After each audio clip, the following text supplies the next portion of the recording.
Hyderabad metro రెండో దశకు తొందరగా అనుమతులు మంజూరు చేయాలని ప్రధానిని విజ్ఞప్తి చేశారు సీఎం రేవంత్.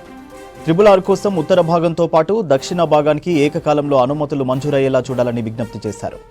RRR దక్షిణ భాగంలో భూసేకరణకు 50% ఖర్చు భరించడానికి తెలంగాణ ప్రభుత్వం సిద్ధంగా ఉందన్నారు.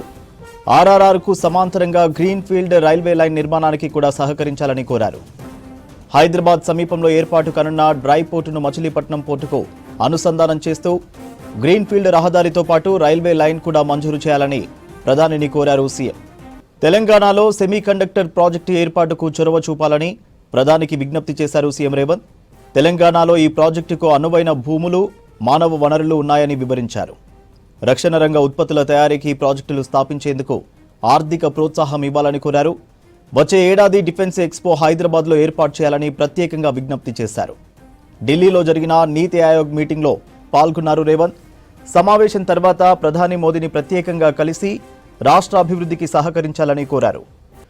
నీతి ఆయోగ్ మీటింగ్లో తెలంగాణ రైజింగ్ 2047 విజన్ డాక్యుమెంట్ ప్రకటించారు సీఎం రేవంత్. వికసిత భారత్ స్ఫూర్తితో తెలంగాణ అభివృద్ధికి ప్రణాళిక సిద్ధమైందని చెప్పారు.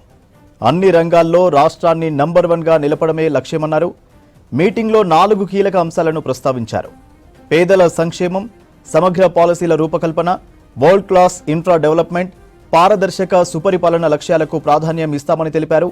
కులగణన, బీసీలకు 42% రిజర్వేషన్లు, ఎస్సీల ఉపవర్గీకరణకు ప్రజాప్రభుత్వ చారిత్రక నిర్ణయాలని తెలిపారు. ఇక పహల్గామ్ ఉగ్రదాడికి వ్యతిరేకంగా భారత్ చేపట్టిన ఆపరేషన్ సింధూర్ సమర్థించారు రేవంత్. ప్రధాని మోదీకి, ఇండియన్ ఆర్మీకి అభినందనలు తెలిపారు. 1971లో మాజీ ప్రధాని ఇందిరాగాంధీ పాకిస్తాన్ను ఓడించి ఆ దేశాన్ని 2 ముక్కలు చేసిందని గుర్తు చేశారు.